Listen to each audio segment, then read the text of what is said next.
Announcements. Yes. Honourable members, I have an announcement to make with regard to the composition of the sessional select committees pursuant to Standing Order 69 of the Standing Orders and Rules of the National Assembly, 1995. I have to inform you that I chaired the Committee of Selection on Monday, 24th March 2025, and I have nominated the following honourable members to serve on the different sessional select committees as follows. The Public Accounts Committee. With regards to the Public Accounts Committee, Honourable Kuvalayan Kugan Parapan, Junior Minister of Social Integration, Social Security and National Solidarity, Honourable Gilbert Tony Apollon, Honourable Rameshwar Etouaria, Honourable Jean-François Francisco François, Honourable Sri Dar Jagannath, Dr. the Honourable Sandeep Prayag, Honourable Kaviraj Rukni, Honourable Mohammed Reza Shomtali, Honourable Manoj Seaburn. Furthermore, pursuant to Standing Orders 69-2A, I have appointed Honourable Adrien Charles Duval, Opposition Whip, as chairperson of the said committee. The Standing Orders Committee. With regard to the Standing Orders Committee, chaired by myself and also served by the Honourable Deputy Speaker, I have the Honourable Gavin Patrick Cyril Glover, Honourable Dhananjay Ramphal, Minister of Foreign Affairs, Regional Integration and International Trade, Honourable Georges Pierre Lejonga, Leader of the Opposition, Honourable Painivel Venkatasamy, Deputy Chief Government Whip.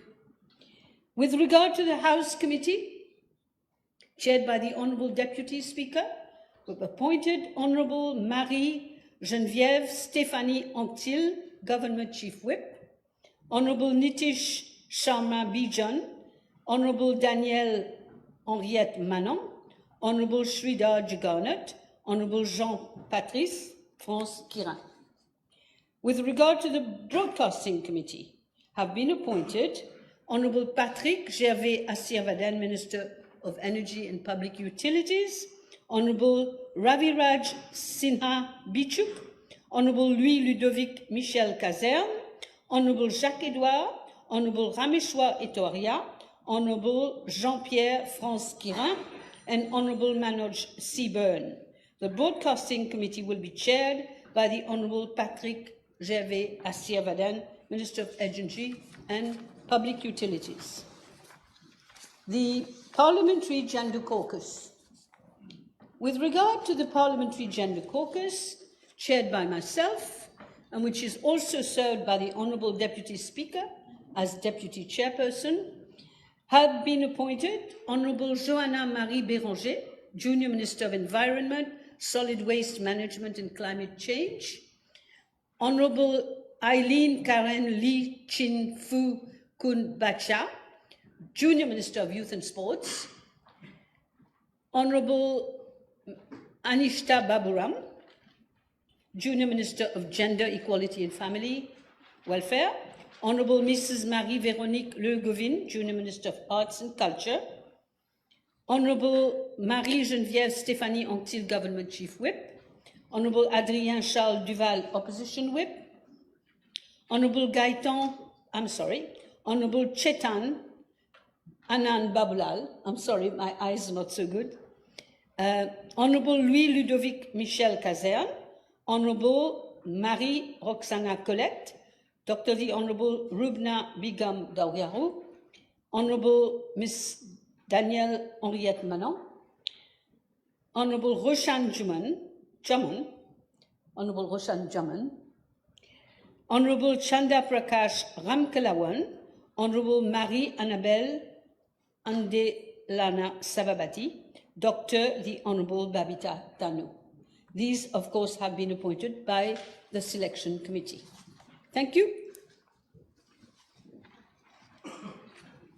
Papers have been laid. Questions?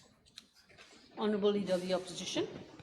Thank you, Madam Speaker. Madam Speaker, I've given notice of the following private notice question addressed to the Minister of Health and Wellness, whether in regard to chikungunya and dengue fever, he will state the number of registered cases thereof as a date, indicating if they are local or imported ones, B, protocols put in place at the airport and the port for the detection thereof, indicating since when, C, measures put in place for the one, prompt detection thereof island-wide, and 2, efficient management of reported cases thereof in government hospitals and health institutions, private clinics and private practitioners, and D, measures taken to quell the outbreak thereof and protect the public at large. Thank you, Madam Speaker. Yes, Honourable Minister.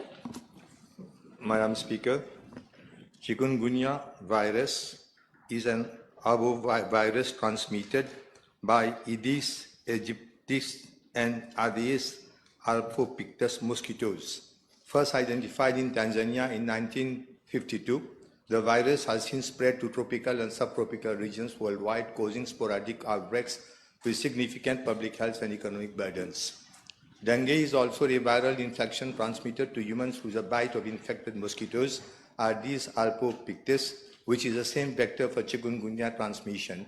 While many dengue infections are asymptomatic or produce only mild illness, the virus can occasionally cause more severe cases and even death.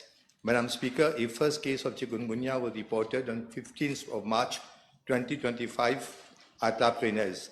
It was a 37-year-old lady residing at La Prenaise, Tamarin. She was admitted in a private clinic as she was suffering from fever, joint pains, and had skin rashes. Appropriate treatment was given to the patient. Public health measures were immediately initiated. The patient was put on the mosquito net and provided with mosquito cream. Contact tracing exercise was carried out to identify all persons who were in close contact with the patient. 22 contacts were identified. In addition, vector control measures such as fogging, larviciding, and mist blowing were also carried out in the vicinity of the locality and the places affected persons had visited recently. An entomological survey was simultaneously carried out by the Vector Biology and Control Division of my ministry. Moreover, a multidisciplinary outbreak investigation team was set up to search for additional cases in the neighborhood. A second case was identified on 20th of March 2025. A male patient of 45 years residing at EDC Rivière, working at Tamarin, close to the first case. The patient attended Victoria Hospital with symptoms of fever and joint pains. Subsequently, a third case was reported 21st of March 2025. A female patient residing at Royal Road, Tamarin, was suffering from fever and joint pains. On 22nd March 2025, two more cases were reported. A male patient of 73 years residing at Royal Road, Péribert, and another male patient of 68 years residing at Tamarin, both complaining of fever and joint pains. On 24th of March 2025, 3 new cases have been reported. As a total, we have 8 reported cases of chikungunya. I'm informed that 5 have recovered and have been discharged. The remaining 3 are stable. Madam Speaker, as regards dengue, a first case was reported on 21st of March 2025. A patient residing at Plaine Mayon and admitted at Jawaharlal Nehru Hospital. The patient was immediately put under mosquito net and given mosquito cream. A contact tracing exercise was carried out once again to identify persons who had been in close contact with the patient. 3 close contacts were identified and the exercise is still going on.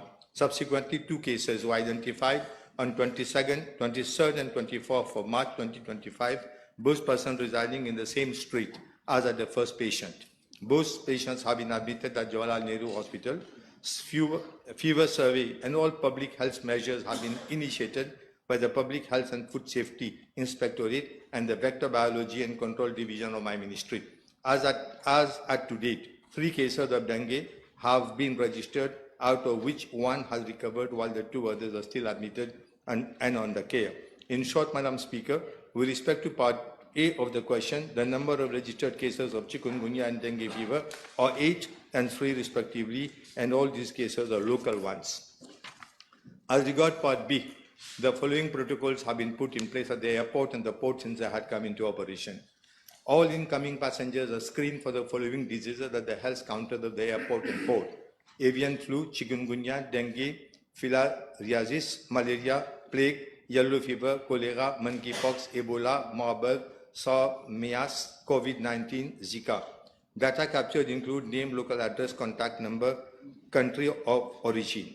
All data are captured through the Power Business Intelligence System daily from the online digital all-in-one form or its printed version, then transmitted to respective district head officers on the same day. Health surveillance activities are conducted by both the Public Health Food Safety Inspectorate for non-vector-borne diseases and the Health Surveillance Cadre for vector-borne diseases. There are actually 97 health surveillance officers in post for the surveillance of vector-borne diseases. Health surveillance activities are carried out through physical visits where body temperature, personal data, blood sample, blood smears or blotting paper are taken and dispatched to the central health laboratory. Blood samples are then sent to the laboratory for examination as soon as possible. The National Health Surveillance System has been reinforced. Number of persons put under surveillance from January to February 2025 are as follows. Surveillance, cholera surveillance 2,542, malaria surveillance 13,840, Ebola surveillance 355, Zika surveillance 8,772, and chikungunya surveillance 3,673. Dengue surveillance 5,632, plague surveillance 6,403, SARS avian flu 6,531, other diseases 37,701. Madam Speaker, I regard Part C, it is to be noted that chikungunya and dengue are notifiable diseases under Section 42 of Public Health Act 1925, which imposes mandatory requirement for notification of suspected cases by treating doctor of both private and public sectors of my ministry. In addition, as part of the ongoing surveillance, my ministry has implemented the integrated diseases surveillance and response strategy, wherein 11 priority diseases, including chikungunya and dengue, are reported to the Communicable Diseases Control Unit, which operates under the purview of my ministry. Since there was an outbreak of chikungunya in Réunion Island, and with the influx of large number of passengers therefrom, a case definition of the disease was circulated to all doctors in the public and private sectors in Mauritius and Rodrigue. Continuous medical education was carried out in all health institutions of both private and public sectors. An operational plan was revised for the prevention and control of chikungunya, was operated and approved in February 2025 in view of the exponential increase in the number of cases in Réunion Island since the beginning of this year. The plan was reviewed with special focus on chikungunya and has been amended in view of the impending operationalization of the Public Health Emergency Operations Center to include components such as incident management system, rapid response team at both regional and national levels. The operational plan provides for strengthening of surveillance, capacity building, and risk communication, and community engagement during the inter-epidemic seasons. The operational plan has been circulated to allow for a standard approach at the management of an outbreak. Even before the detection of the first case, I wish to inform the House that on 16th January 2025, I chaired a multi-sectoral meeting on vector-borne diseases to enhance coordination among other ministries, including agro-industry, environment, tourism, local government, public utilities, amongst others.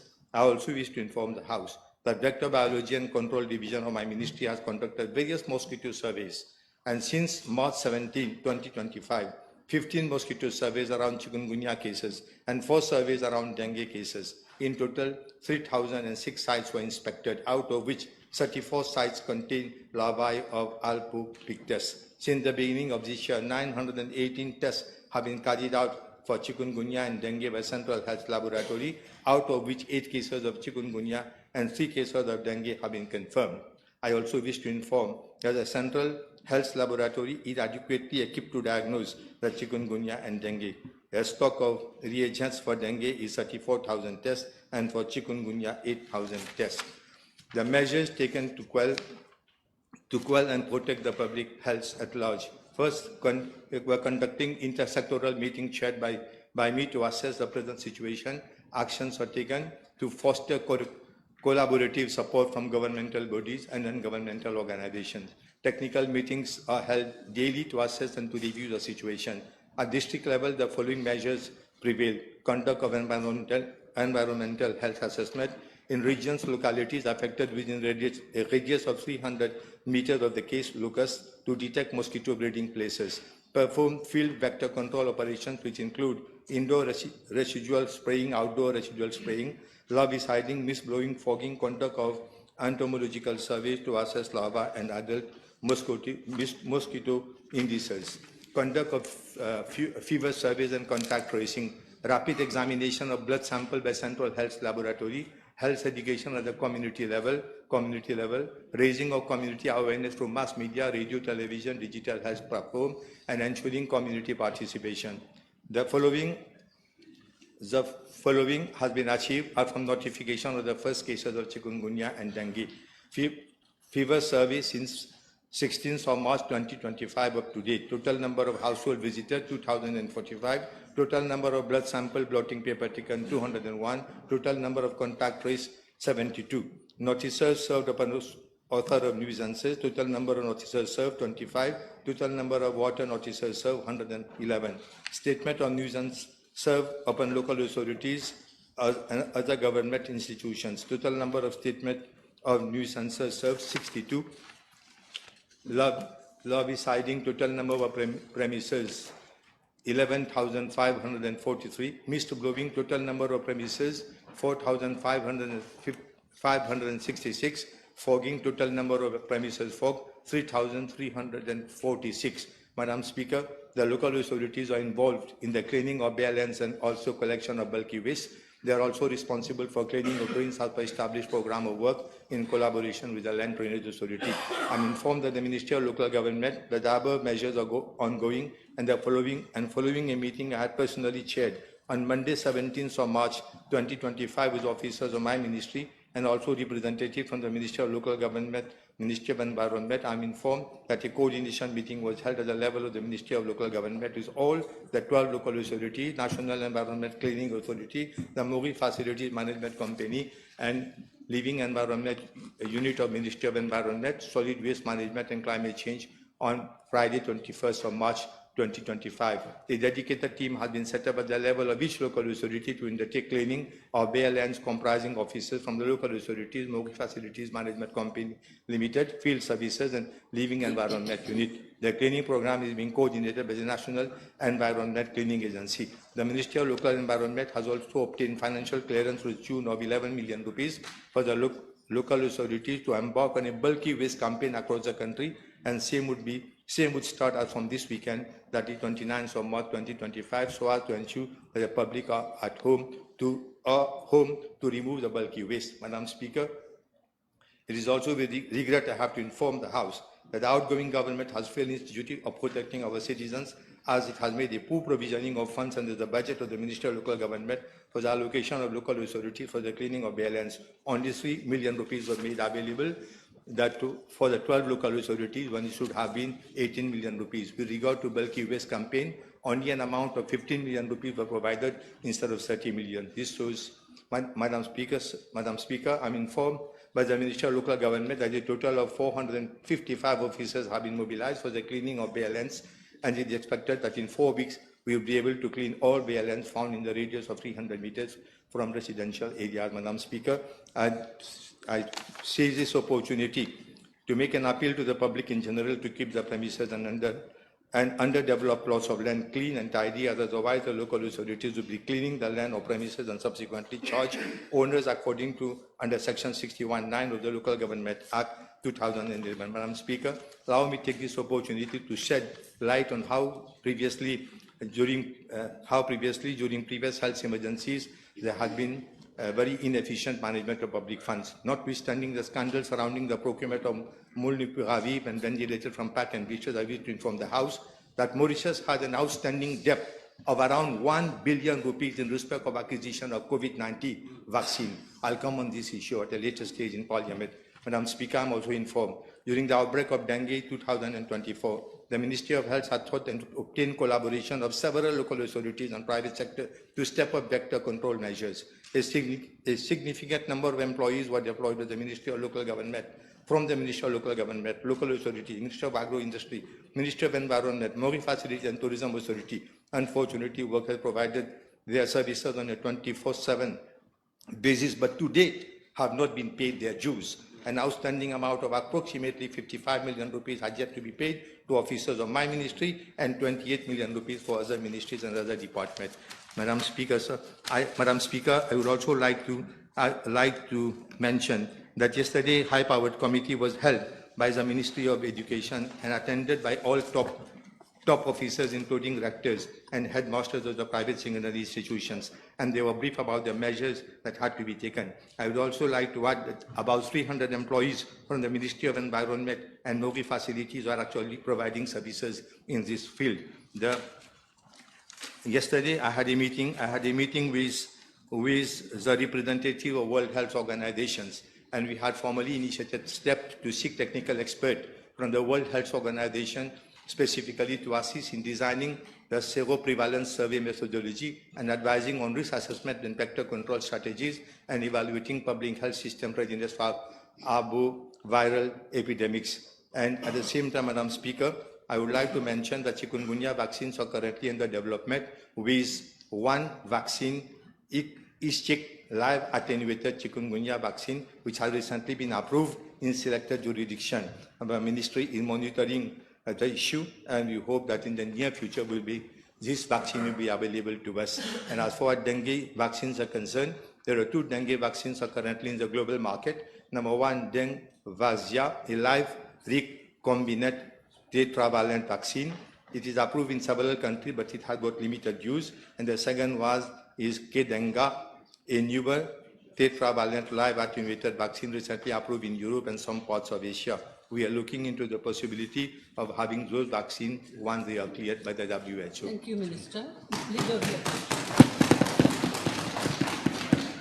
Thank you, Madam Speaker. The Honourable Minister has confirmed that we have 11 cases of chikungunya and dengue in the country. Will the Honourable Minister agree that his ministry has been slow in implementing the preliminary measures, and this has resulted in an outbreak in the western part of the island?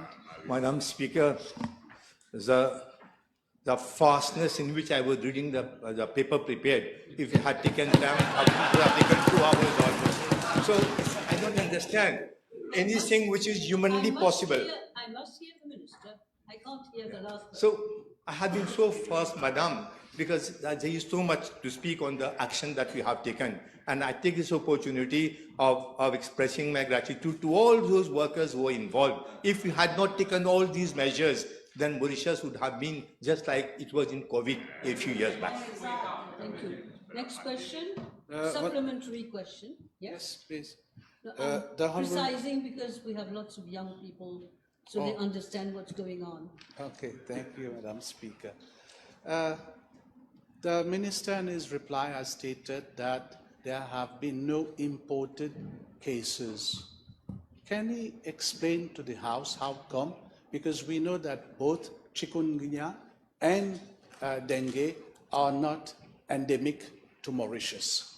Yes, Minister. Madam Speaker, well, I'm not an expert. I have been advised by my officers and the technicians of my ministry that these are all indigenous. This means those viruses must be in the air in the country because they have tested everywhere. And I have just mentioned thousands of tests have been conducted. Up till now, we haven't got any trace of that coming from abroad. If that had been the case, definitely I would have mentioned it. And those cases which are coming from abroad, important ones, are easier to control than those which are indigenous in the country because you don't know from where it comes. And that is the reason why we had to go throughout the nook and corner of the country, and we have to do the larviciding and the spread, larviciding and other cleaning works. Yes, you have another one? Yes, Madam Speaker. In his reply, the Honourable Minister confirmed that there were no proper surveillance made either at the airport and the port. That's why we have not been able to detect imported cases. Can I ask the Honourable Minister whether the body scanners monitoring temperature at the airport is working, and since when?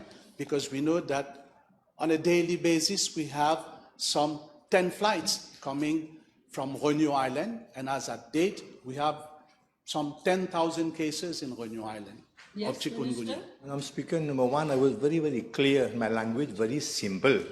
I didn't say that we have not controlled. Since the very beginning, we have taken all the action that needs to be taken. Port and airport.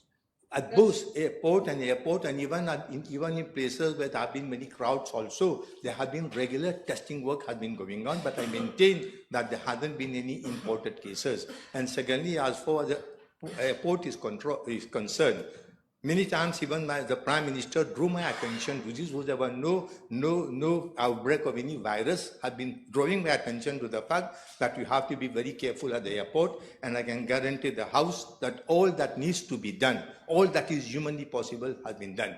Yes, earlier they had put some, I don't know what was that, some camera was put, some equipment was put by the previous government, but none of them are working today. In the afternoon, I'm going to reply a question which was asked to me. Yes. Okay.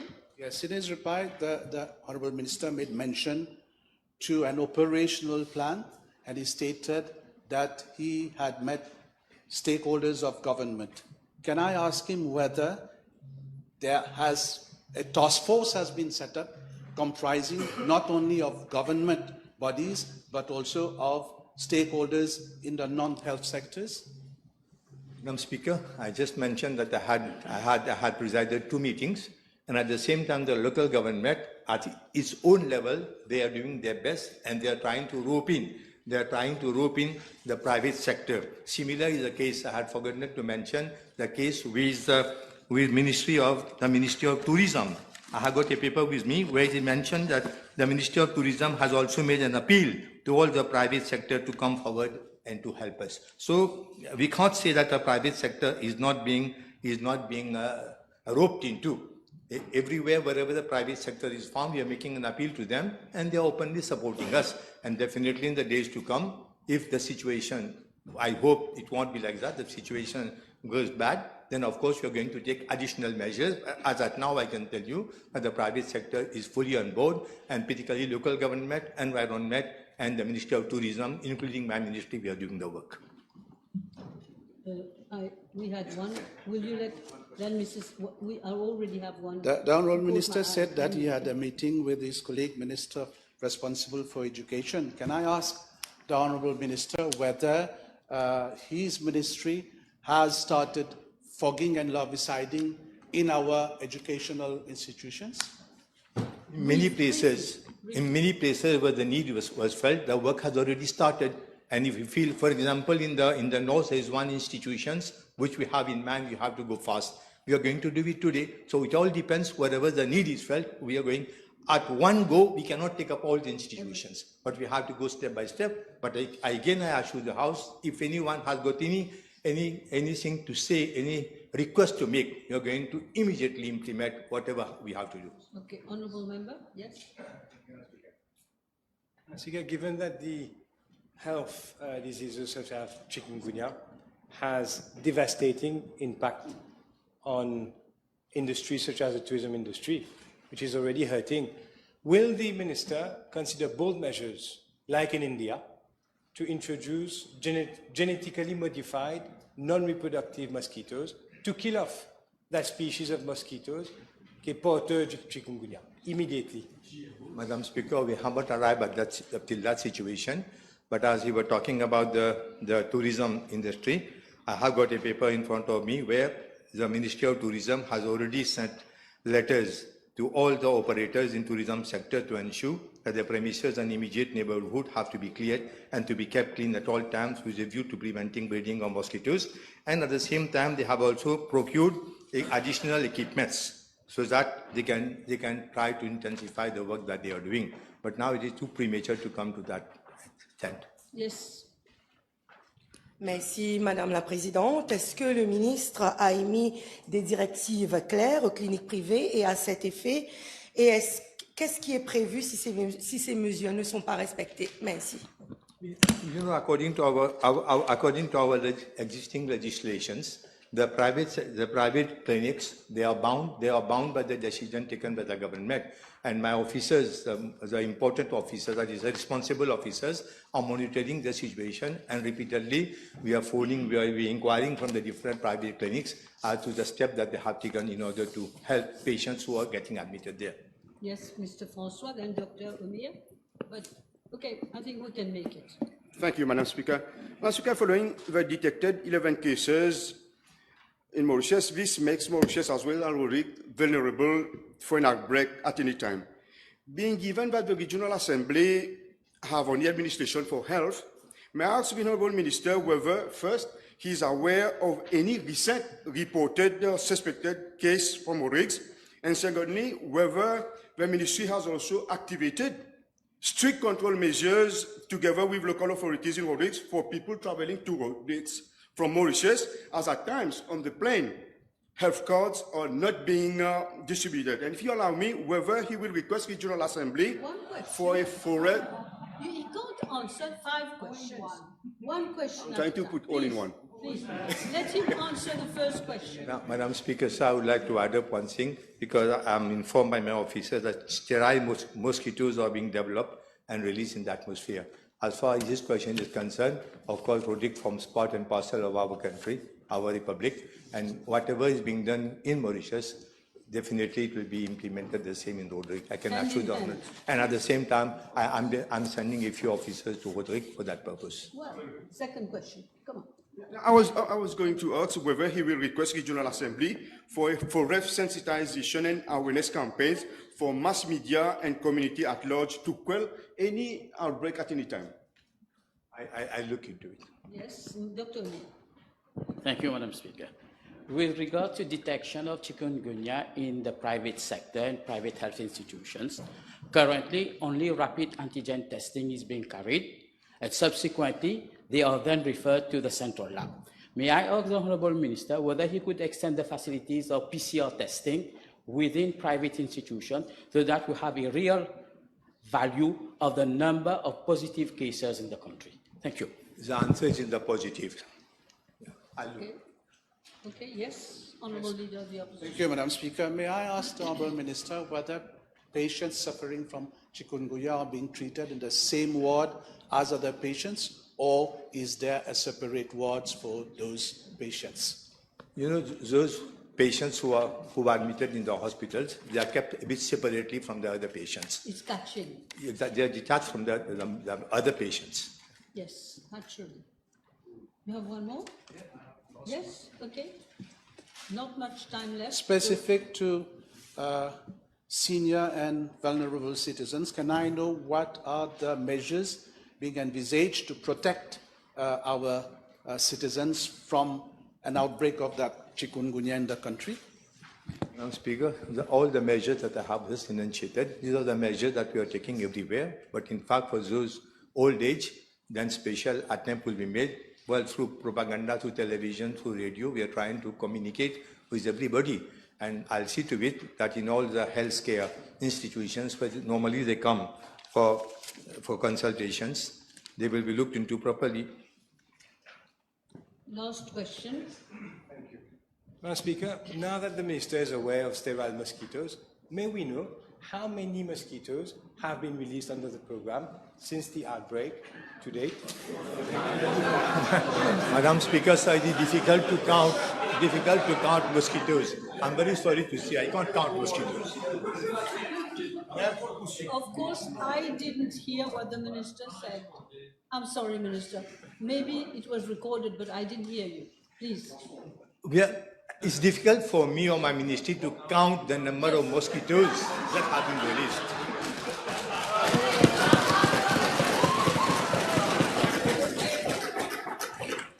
Time is up. Time is up. Time is up.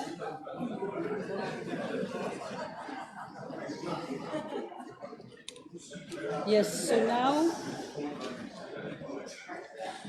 Honourable Jaman.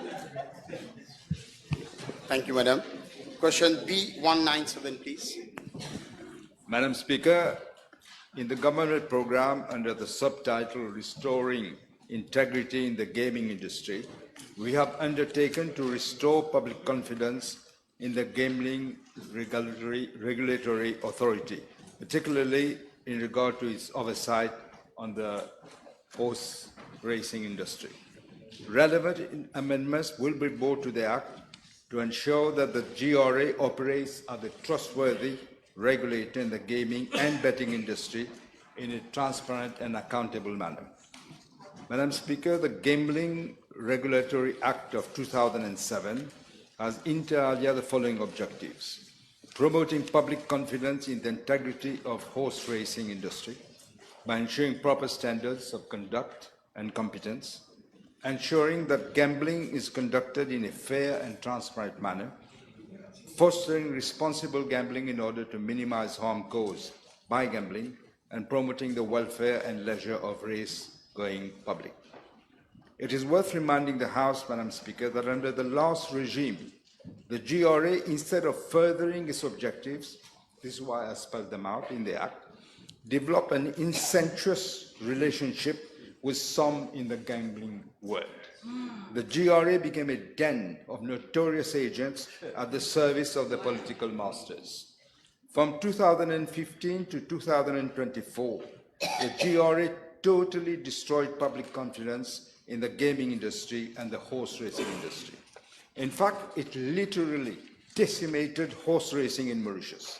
It acted more as a gambling promoting authority, dishing out various licenses in every nook and corner of the country. That is how the then government, if you remember, said they want, in 2015, said they want to prevent Mauritius becoming a nation jugadère. This is precisely what they did.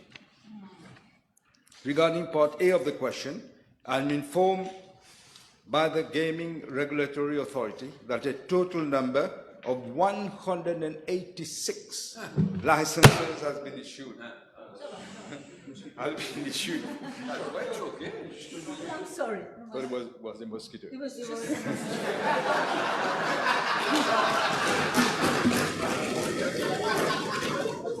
I repeat, Madam Speaker. I'm sorry, Prime Minister, it's the equipment. Yeah, I'm sure. Like everything else in this country, everything is falling apart. I'm informed, Madam Speaker, that the Gambling Regulatory Authority, as I said, that a total number of 186 licenses have been issued to SMS Poyas Limited from 2015 to November 2024. And they are as follows: 25 bookmaker licenses for conducting fixed odds betting through remote communications by SMS. 20 bookmaker licenses for conducting fixed odds betting on football matches taking place outside Mauritius. 141 limited payout machine licenses. With regard to part B of the question, Madam Speaker, I'm tabling a list of the names of the current shareholder and directors of SMS Parias Limited, obtained from the Gambling Regulatory Authority. According to this list, Mr. JMLS is neither a shareholder nor a director of SMS Parias Limited. I am, however, informed by the GRA that Mr. JMLS was a shareholder of SMS Parias Limited from the 22nd of April 2009 to 23rd of May 2014. He was also a director of SMS Parias Limited from the 15th of January 2008 to 17th April 2009 and from 10th of January 2013 to 18th of March 2013. According to records of the Corporate and Business Regulation Department, there has been successive transfers of shares from Mr. JMLS to a list of persons and eventually in 2014 to Mr. PT. I'm not saying the full name. I'm informed by the GR that at the time of application of his personal management license, Mr. JMLS submitted a copy of the registered power of attorney in favor of Mr. PT, who is the sole shareholder of SMS Parias Limited at the time, and gave him power of attorney to generally act on his behalf to manage, conduct, carry on and administer all his affairs and properties in Mauritius, and to represent and act for him in all matters. It is clear, Madam Speaker, it appears at least, that could be a case of prête-nom, and this is being looked into. Thank you. Yes. Thank you, Prime Minister. Madam Speaker, given that there are other betting shops, I will mention a few: Bosco, Silver Sports, Easy Win, Value Plus, PLS, Top Pool, Footy, Better 9 and Book System. All these are currently operating under the same umbrella, but sous des différents prête-noms. In order to shed light on all these issues and in public interest, can the Honourable Prime Minister undertake to establish a full-fledged inquiry in order to inquire on the empire of JMLS? Thank you.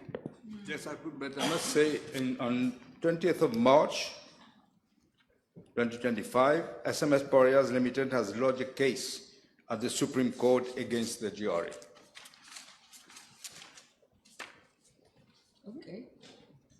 All right. Yes, Honourable Third Member for Beauvais-Saint-Petit-Rivière. 198. Madam Speaker, I wish to inform the House that on the 27th of February 2015, Cabinet had agreed to the signing of an MOU with the Government of India for the improvement of sea and air transportation facilities at Agalega. I wish to inform the House that this MOU was signed on the 11th of March 2015. Subsequently, following a PNQ on the 31st of March 2015, a copy of the MOU was tabled in the House. Madam Speaker, the agreement with the Government of India on infrastructural projects in Agalega was signed on the 27th of May of 2017. It relates to the protection and safeguarding of our maritime security needs in the following areas. Among others, first, a surveillance and monitoring of our vast EEZ, which is of 2.3 million square kilometers. Second, counter-piracy, counter-terrorism, counter-narcotics, and human trafficking. Third, controlling poaching and illegal, unreported, and unregulated fishing. 4, provision of hydrographic services. 5, promoting of economic development, including blue economy initiatives. 6, emergency response, including search and rescue. 7, marine protection response. And 8, humanitarian assistance and disaster relief activities. Madam Speaker, the new airstrip, the jetty, and the associated infrastructure have been entirely financed and constructed by the Government of India. The agreement provides that the title to all the immovable property being constructed in Agalega by the Government of India will remain with the Government of Mauritius. In addition, the Government of India is also assisting the Government of Mauritius in the operation and maintenance of the facilities, and the relating costs are being borne by the Government of India. Accordingly, technical experts from the Government of India are currently operating and maintaining the facilities. With regard to Part A of the question, I would like to inform the House that the airstrip and associated facilities that have been constructed in Agalega include a 3-kilometer long and 45-meter wide airstrip. It also includes an air traffic control tower, a passenger terminal building, an aircraft hangar, and an electrical station, as well as a new jetty. With regards to Part B, C, and D of the question, there is a confidentiality clause in the agreement, similar to other agreements that Mauritius has signed with other states. We are bound by this confidentiality clause. However, I can assure the House that the Honourable Member, that the Deputy Prime Minister and myself have looked at the agreement, and we can state that there is nothing that should be a matter of concern, especially in respect of the sacrosanct principles of sovereignty and in territorial integrity. Thank you. Yes, Mr. Pierre. Merci, Madame la Présidente. Dois-je rappeler à la Chambre que l'actuel député Prime Minister, de même que l'honorable Boulel, lors de ses précédents PNQ, alors qu'il était leader de l'opposition, en 2022, le 26 juillet et octobre 2023, les deux, avec raison, avaient réclamé que tout soit rendu public, qu'il n'y ait pas de clause confidentielle, comme le précédent gouvernement s'était je ne dirais pas caché, mais n'avait pas voulu à l'époque aussi rendre publique cette clause confidentielle.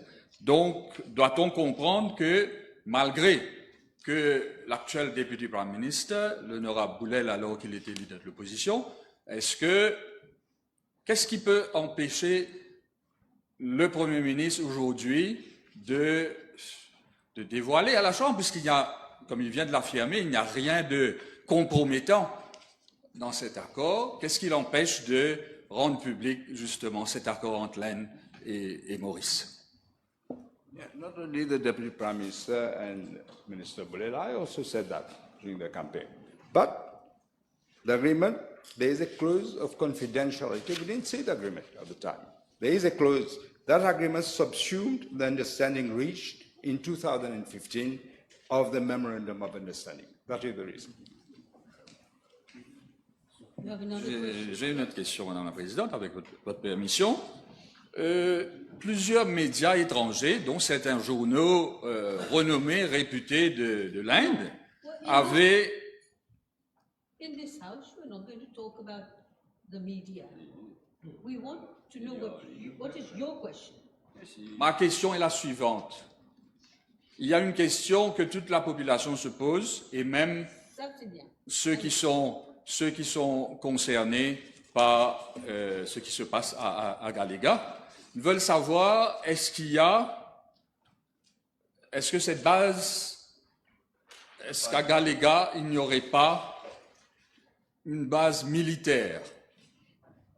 Est-ce que Agalega ne serait pas utilisé à l'avenir comme une base militaire? À l'avenir, okay. I can assure the House it's absolutely not the case. All right. Yes. Honourable third member for Flatten Bonacay.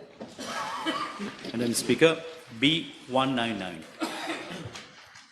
Madam Speaker, I'm informed by the Commissioner of Police that the Police Family Protection Unit was set up in September of 1994 to attend to cases of domestic violence, child abuse, and child beyond control. However, over the years, with an increase in the number of cases of child abuse, another unit, the Brigade pour la Protection des Mineurs, was set up in May 2004 to deal particularly with cases of child abuse and juvenile delinquency. Both units were operating under the aegis of the Central Criminal Investigation Department. With the promulgation of the Children's Act, the Child Sex Offender Register Act, and the Children's Court Act in the year 2020, the Child Protection Act of 1994 and the Juvenile Offenders Act of 1935 have been repealed. Consequently, the role and responsibilities of the Police Family Protection Unit and the Brigade pour la Protection des Mineurs were replaced by a new unit under the appellation of Brigade pour la Protection de la Famille in January of 2022, in order to implement the provisions under the foregoing legislations. However, the Brigade pour la Protection de la Famille was assigned new responsibilities to include the implementation of the recommendations of the National Strategy and Action Plan of 2020 to 2024 on the elimination of gender-based violence and to work with other relevant stakeholders, such as the Ombudsperson for Children's Office of the Director of Public Prosecutions, and the Ministry of Gender Equality and Family Welfare, among others. To ensure effective service delivery, 10 subunits of the Brigade pour la Protection de la Famille have been set up by the police in strategic locations throughout the island, including Rodrigues. Madam Speaker, with regard to part A1 of the question, I'm informed by the Commissioner of Police that since the inception of the Brigade pour la Protection de la Famille in January 2022, cases of child abuse are being addressed in a professional manner and there is proper coordination among the various stakeholders. The staff are given adequate local and overseas training to handle such cases and to fine-tune their cognitive, interviewing and investigating skills to be able to interview and record statements from victims. They have adopted a victim-centered approach to prevent secondary victimization and stigmatization. Concerning juvenile delinquency, such cases are dealt in two ways according to Section 41 of the Children's Act of 2020. First, the police or their aggrieved parents may apply to the Mauritius Probation and Aftercare Services for a parenting support intervention in order to assist the parents in performing the parental duties with respect to the management of the child's behavior. Thereafter, for this purpose, the probation officers make an assessment of the child's behavior, and if the outcome of the assessment is favorable, a report is submitted to the police. And second, if the outcome of the assessment is unfavorable, the report is submitted to the Protection Division of the Children's Court for the issue of a preventive intervention order by the magistrate, which may include, among others, placement in an institution in accordance with the Probation of Offenders Act, attending drug or alcohol treatment or mental health counseling plan, participating in group activities, including counseling and complying with such order as the magistrate may determine. As regards part A2 of the question, it is envisaged to reinforce the strength of the Brigade pour la protection de la famille with additional resources to enable this unit to further meet the growing demands for their services. Neighborhood officers at police stations will be encouraged to act as family liaison officer for profiling and identifying children with deviant behaviors and for referring them to the relevant agencies for follow-up and counseling. During sensitization campaign, members of the public will be encouraged to tip off the police of suspected cases of child abuse and child exhibiting antisocial behavior for remedial actions. Regards part B of the question, in view of the increasing number of complaints being received concerning the follow-up of children beyond control and domestic violence cases, the whole system is being reviewed. Thank you. Yes. The Honourable Fourth Member for Port-Louis North. Yes, B200. Yes. Madam Speaker, the Police de l'Environnement is established under Section 14 of the Environment Act of 2024 to provide for the Director of Environment such assistance as may be required in order to enforce the environmental law. The duties and responsibilities of the Police de l'Environnement include the enforcement of environment-related legislations and pollution prevention, sensitization on environmental issues, investigation into breach of environmental laws, and attending to public complaints on such matters. On the 1st of October 2022, the following two regulations on environment protection relating to noise pollution were promulgated. One, the Environment Protection Regulations of 2022, environmental standards for noise, that is, which provide for three categories of noise and their respective permissible level, namely industrial, neighborhood, and power station. The primary sources of noise nuisances, including playing of loud music, machinery used in workshops, nightclubs, and entertainment centers operating at night, particularly those located in densely populated residential areas. And two, Environment Protection Control of Noise Regulations of 2022, which inter alia enhance enforcement and facilitate prompt action and reduce lengthy legal procedures.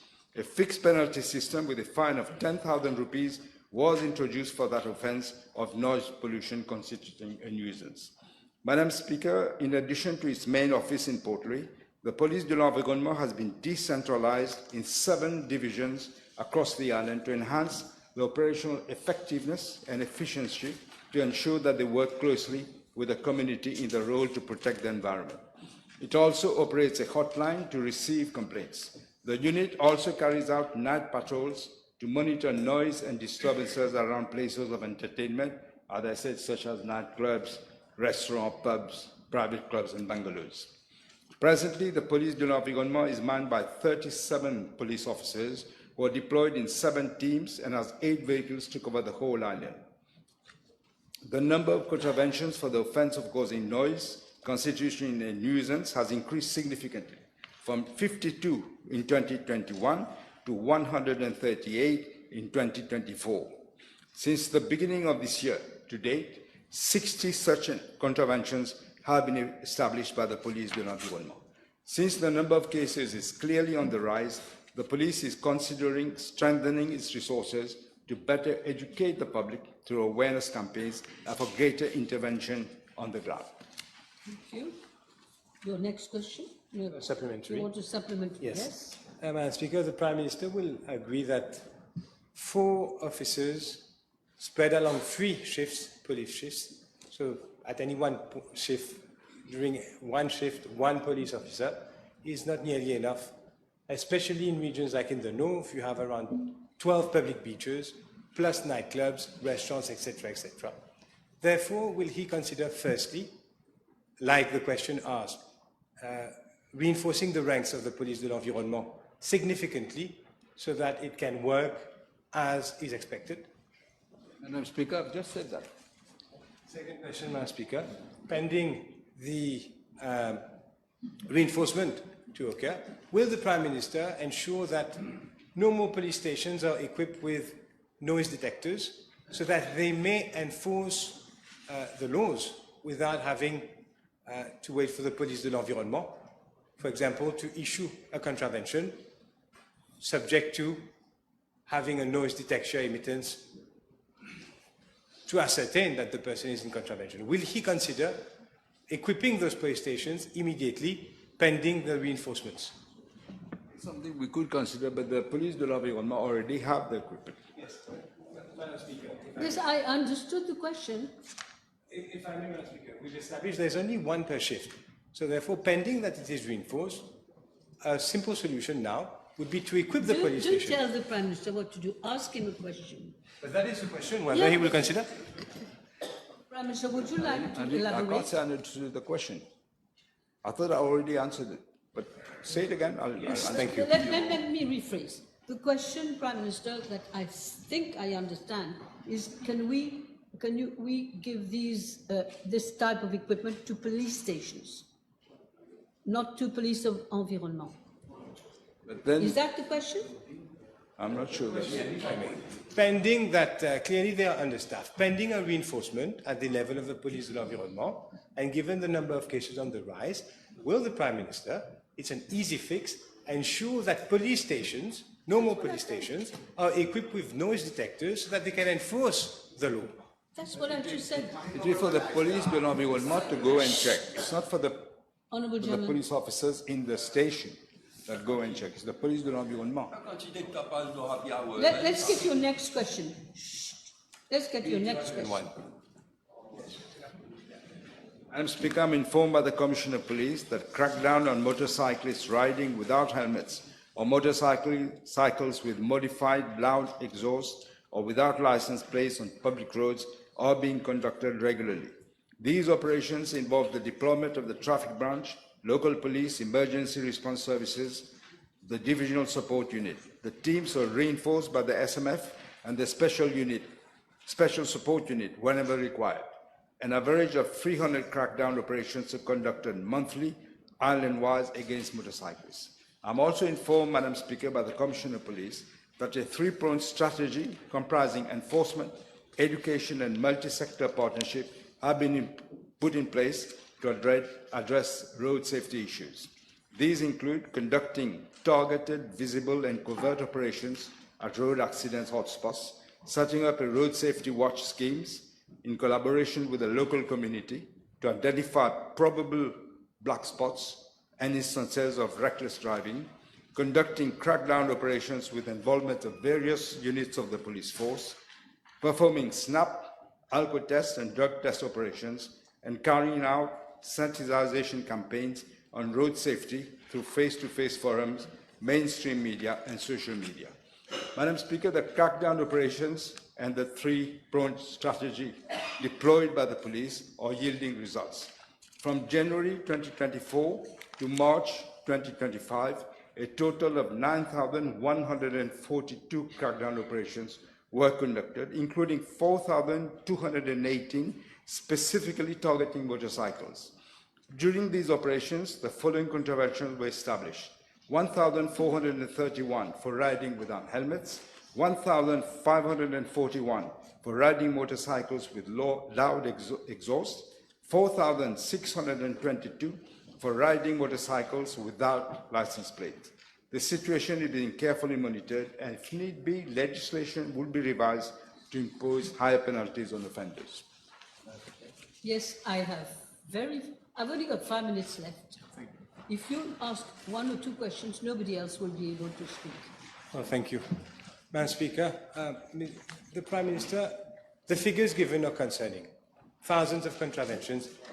However, the problem persists. Will the Prime Minister consider the use of safe city cameras to pinpoint the areas where there are recurrences?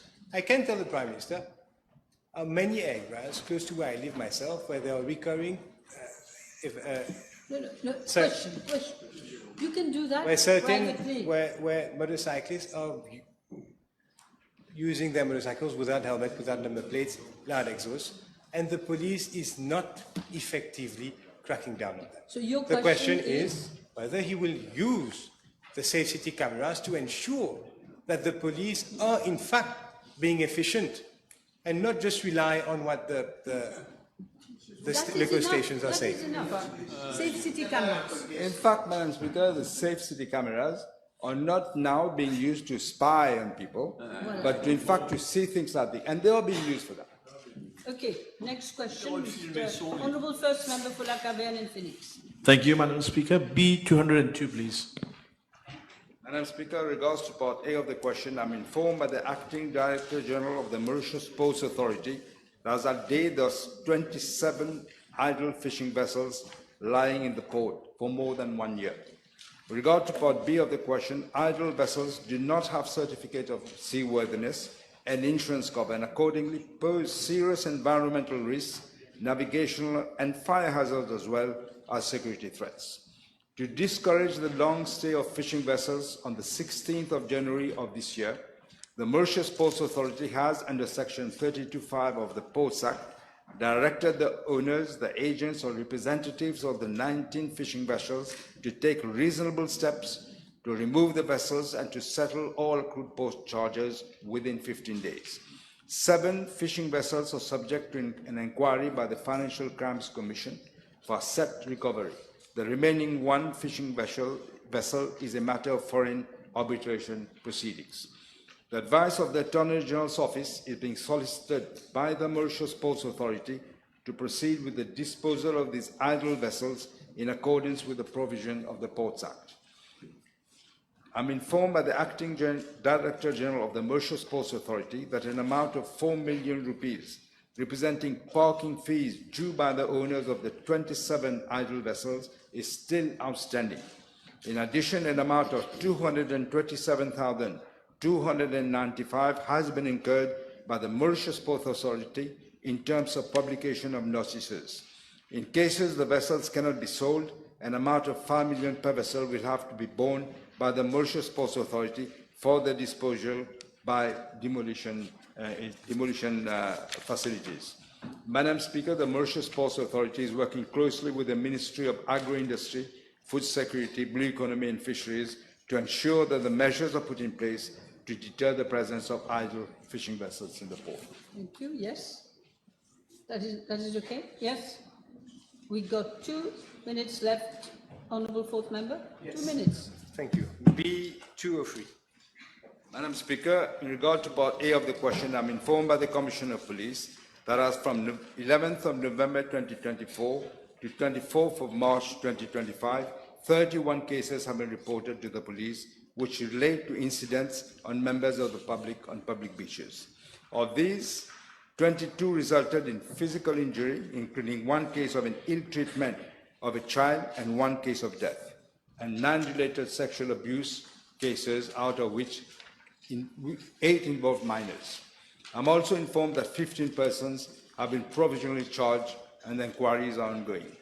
With regard to part A of the question, I'm informed by the Commissioner of Police that in order to maintain law and order on public beaches, the police is implementing the following measures: visible police presence through regular foot and bike and vehicle patrols by the regular police, as well as other specialized units, namely the Emergency Response Services, the National Coast Guard, the Police du Tourisme, Central Investigation Department, and Anti-Drug and Smuggling Unit, particularly during weekends, public holidays, and busy hours on the beach. 2 surveillance through, again, safe city cameras were available with constant monitoring at the police main command and control center. Public awareness campaigns by officers of the National Coast Guard, Police du Tourisme, and regular police to educate beachgoers, including tourists, on safety measures and reporting mechanisms. And fourthly, close collaboration with local authorities and other stakeholders, such as the Beach Authority, to enhance response and security of beachgoers. Madam Speaker, moreover, with a view to increasing surveillance along coastal regions, especially during the night, police presence is enhanced along these regions, whereby various teams, including the traffic unit, the SMF, Special Mobile Force, the Special Support Unit, and the local police conduct roadblocks, visible checkpoints, and targeted drug test operations. Thank you. Time is up. Time is up. No question. Time is up. Members, the table has been advised that the following PQs have been withdrawn: B207, B209, B211, B208, and B10. 210, I'm sorry, B210. Now I call on Honourable Second Member for my Beauplain Magnan. Thank you, Madam Speaker. B213. Okay. Thank you very much. Madam Speaker, the question is where matters stand. Matters are still at a standstill, but we'll address them forcefully to ensure that the process is reversed. This is a problem which is acute and chronic, and there are many stories to be told, and there are many stories which remain untold. Let me remind our friend that this issue of relocating pig farm at Kawa-Kassia and Le Bouchon was raised in the House in July 2016 through parliamentary question B/475 addressed to the then Minister of Agro-Industry and Food Security by Honourable Ritish Ramphor. In fact, I also raised the matter at adjournment time. Now, at that time, it was stated that a potential site would be identified in the south within the next few months. Despite 10 years in power, the previous government failed to implement concrete measures, offering only empty promises. Nevertheless, members of the House should rest assured that the Food and Agricultural Research and Extension Institute and Rosebell Sugar State have already been requested to identify a suitable site for the relocation of pig farm at Kawa-Kassia and Le Bouchon. But this is a one-off solution being undertaken given the exceptional circumstances, and all action will be guided by the need to uphold public health and sustainable agricultural practices, ensuring that any solution for the pig rearing industry remains practical and compliant. We even have to seek the views of wastewater authorities, CWA, and there's a call also for a preliminary environment review. So this is an issue that cannot be treated lightly. This is the reason as to why a committee has been set up at the level of my ministry with relevant stakeholders to look into the issues which I have raised relating to pig breeding around the island in a holistic manner. And we're going to hold a meeting with all the stakeholders on Thursday, the 27th. Thank you. Thank you. Yes. Thank you, Mr. As the Minister is aware that there is a serious risk to water pollution, and as I can show you some pictures just taken near the rivers. Nobody can see that. Okay, especially in case of heavy rain, pig segregation can discharge in neighbored rivers. Whether we will find an appropriate place to relocate these pig farmers, and if he intend to meet both inhabitant and the owner of the said farm. You can communicate to the Minister the document. Yes, Minister. It's one way of communication. No, but comme ça. It has prime time also on television, and it's right for the constituents. Now, as I've stated, this is a problem which needs to be addressed forcefully in a meaningful and effective manner. Hence, the relevance of this committee which is going to be set up, because there are many other issues. I've raised the problem of contamination of underground water, and this is an issue that has to be treated with all the finesse and dedication it entails. Okay? Yes. Honorable Etoiria, yes. Honorable Madame la Présidente, merci. La question B214, s'il vous plaît. Madame la Présidente, avec votre permission, je répondrai ensemble aux questions parlementaires B214 et B244, car elles portent sur des sujets similaires. Madame la Présidente, j'ai été informé que la Central Electricity Board a attribué le contrat pour 2 centrales hybrides d'énergie renouvelable à IHF de 30 MW en 2022 à Correct Solar International Mauritius Limited, à l'issue d'un appel d'offres international. Le 15 février 2023, Correct Solar a signé 2 contrats d'achat d'électricité avec le CEB concernant les 2 projets AE-HF, à savoir Bellevue 2 et Bellevue 3. Madame la Présidente, j'ai été informé par le CEB que les 2 sociétés, Bellevue 2 et Bellevue 3, n'ont pas rempli les conditions préalables spécifiées dans leurs PPA respectifs, à savoir l'obtention de tous les permis applicables, la sécurisation des accords fonciers et de servitudes de passage et la finalisation des accords de financement. Bellevue 2 a obtenu son certificat IDB le 23 décembre 2024 et a demandé sa licence IAE le 23 août 2024. Concernant Bellevue 3, la Road Development Authority, ADA, prévoit une déviation qui traversera le site du projet. Le 10 mars 2025, Bellevue 3 a soumis son plan d'implémentation à la ADA pour approbation. Bellevue 3 n'a pas encore son certificat IDB. Madame la Présidente, en ce qui concerne la partie B du PQ 244, je suis informé par le CEB qu'un montant total de 58,68 millions de roupies a été payé par le promoteur à la CEB à titre de dommages et intérêts pour retard pour Bellevue 2 et Bellevue 3. Il convient de rappeler que ces 2 projets, Madame la Présidente, ont récemment suscité des vives controverses en raison de plusieurs changements d'emplacement. À ce jour, ils n'ont toujours pas été concrétisés et, comme je l'ai indiqué, un autre problème foncier est apparu pour Bellevue 3. Madame la Présidente, des doutes légitimes subsistent quant aux conditions dans lesquelles le contrat a été attribué à Correct Solar, notamment en raison du changement successif de site après l'allocation du projet. À l'origine, Correct Solar avait proposé un site situé sur un terrain du groupe Terra dans le nord du pays. Par la suite, l'entreprise a proposé un site à Baie du Tombeau pour finalement opter pour Mar d'Australia. Ce changement, à plusieurs reprises du site initialement retenu, soulève des interrogations légitimes sur le respect des conditions du contrat.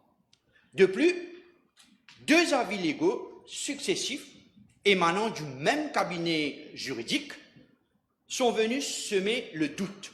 Le premier avis concluait que le changement du site n'était pas conforme aux exigences du contrat, du PPA, de Power Purchase Agreement, tandis que le second affirmait le contraire.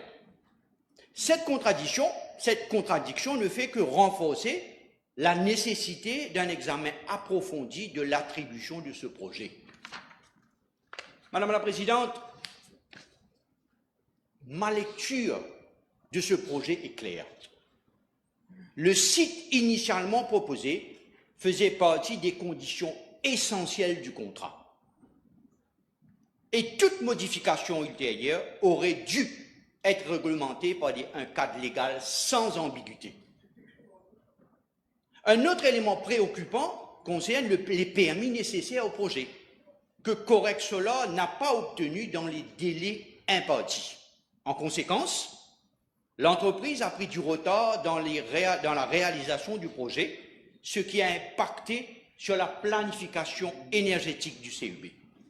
Le CEB comptait sur une production de 60 MW de ce projet pour son mix énergétique. Or, face à ces retards, le CEB ne peut pas attendre indéfiniment et qu'il est donc contraint d'examiner d'autres alternatives pour garantir un approvisionnement énergétique stable.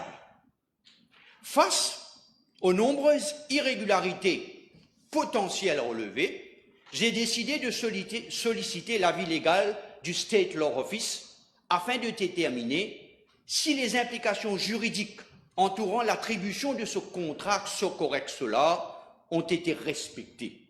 Cette démarche vise à clarifier plusieurs points essentiels. D'abord, tous les compétiteurs ont-ils bénéficié du même traitement lors de l'appel d'offres? Les clauses du Power Purchase Agreement, le fameux PPA, ont-elles été scrupuleusement respectées? Les avis légaux contradictoires peuvent-ils être justifiés? Et en dernier lieu, pour quelles raisons et dans quel cadre le CEB a-t-elle sollicité 2 avis légaux? Okay. Yes, honorable member.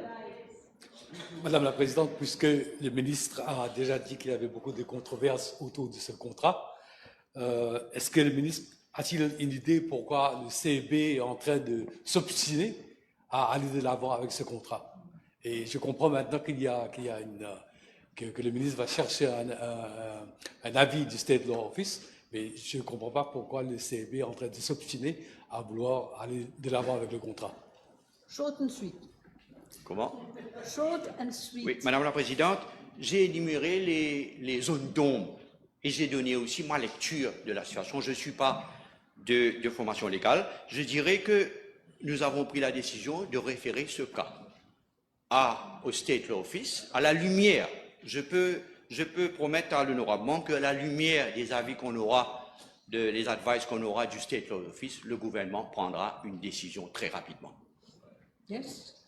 Madame la Présidente, est-ce que le ministre est-il au courant des négociations en cours, qui seraient en cours pour la reprise de l'entreprise Socorec Solar par des investisseurs étrangers?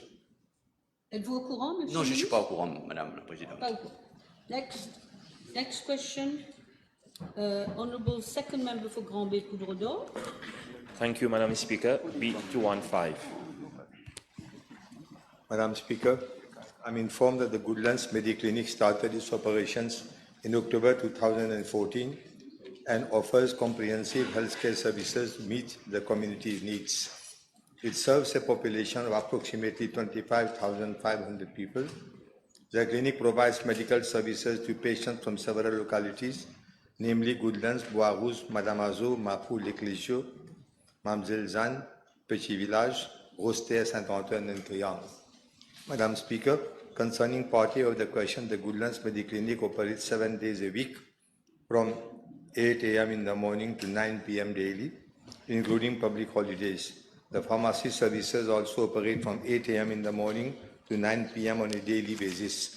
Madam Speaker, with regard to part B of the question, the Mediclinic provides a wide range of facilities and services, including general consultation for common illnesses, specialist consultations in fields such as internal medicine, gynecology, cardiology, and pediatrics, and a dedicated non-communicable diseases unit. The non-communicable diseases unit offers vital services like diabetes management, diabetic retinopathy screening, nutritionist services, and tobacco cessation programs. The services include maternal and child care, dental consultation, family planning, vaccination programs, and community health rehabilitation.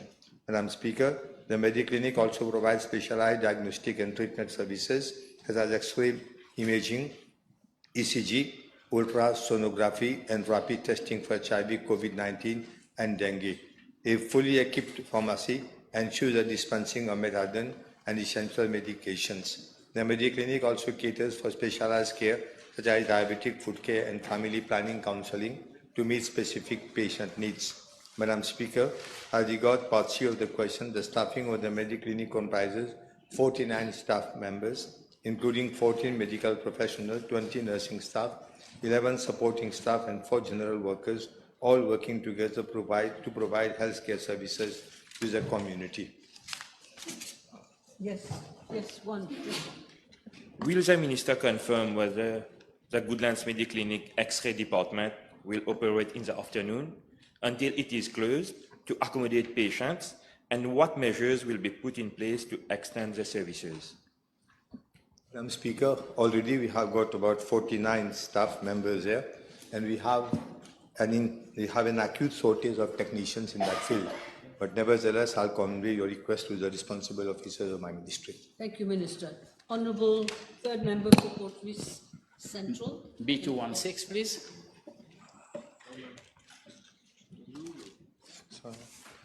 Madam Speaker, I'm informed by State Trading Corporation that in April 2020, the then General Manager of the Corporation was requested by Permanent Secretary of the Ministry of Commerce and Consumer Protection to initiate action for payment of 11 units of body temperature measurement thermal camera solution procured from both Digital Company Limited for the total amount of 6,600,000 exclusive of VAT.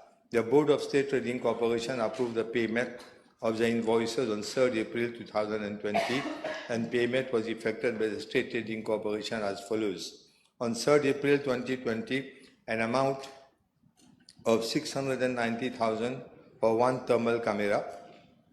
On 6th April 2020, an amount of 4,200,000 representing 70% of total invoice amount of 6 million rupees for 10 units of thermal camera. The remaining 30% amounting to 1,800,000 was paid on 25th November 2020. The State Trading Corporation has also informed that upon instruction from the National Task Force Committee COVID-19 chaired by the then Prime Minister, one thermal camera was installed at the entrance of the Prime Minister's Office for Security Control of Visitors and Guests, whereas the other 10 units were delivered back to my ministry and hospitals and clinics. Madam Speaker, as regard part B of the question, I'm informed that all the thermal cameras were put to use and were installed as follows. Health Region number 1. One unit was delivered at Dr. A.G. Jitu Hospital and one at the Subramaniam Bharati Eye Hospital at Mukha. Both are out of use. The one at Dr. Jitu Hospital since 2023 and the one at Mukha since 2022, and both units are faulty. Health Region 2. One unit was provided at SSRN Hospital and the same is out of use since 2022 and not in working condition. Health Region number 3. One unit was delivered to Dr. Bruno Chong Hospital. However, the unit is not being used following the relocation of services from Dr. Bruno Chong Hospital to the new flag hospital. Health Region number 4. 3 units were installed, namely at Jawaharlal Nehru Hospital, New Suyak Hospital, and L'Escalier Mediclinic. The one at Suyak Hospital is out of order since 2022. The other 2 units are in good working order but not in use actually. Health Region 5. 1 unit of thermal camera was installed at the entrance of Accident and Emergency Department of Victoria Hospital. The thermal camera is in good working condition but actually not in use. Emmanuel Angchil Building. I am also informed that 1 unit was placed at the ground floor of Emmanuel Angchil Building, former headquarters office of the Ministry of Health and Wellness, and it was operational at that time. Parliament of Mauritius. I am informed by Minister of Commerce and Consumer Protection that 1 unit was placed at National Assembly and it is in good working condition and is fully operational. Madam Speaker, I am requesting the acting Senior Chief Executive of my ministry to carry out an inquiry into the matter to find out any shortcomings and any measures to be taken so that the thermal cameras may be operational again, particularly at a time when there is a threat of outbreak of chikungunya.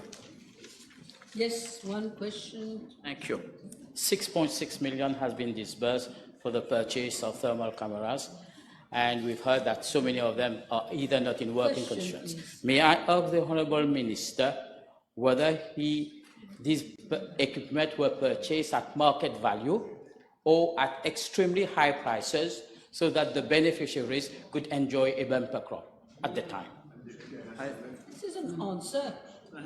Madam Speaker, I find in the quotation, the sheet, that it's mentioned that approved for installation, approved on instruction from the National Task Force chaired by the Prime Minister for installation.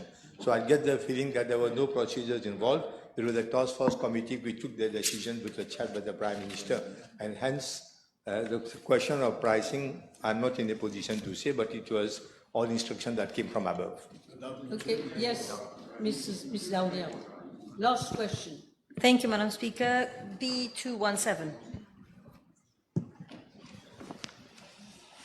Madam Speaker, I am informed by the Information and Communication Technologies Authority that for the period January 2015 to November 2024, the services of 49 barristers were retained by the authority.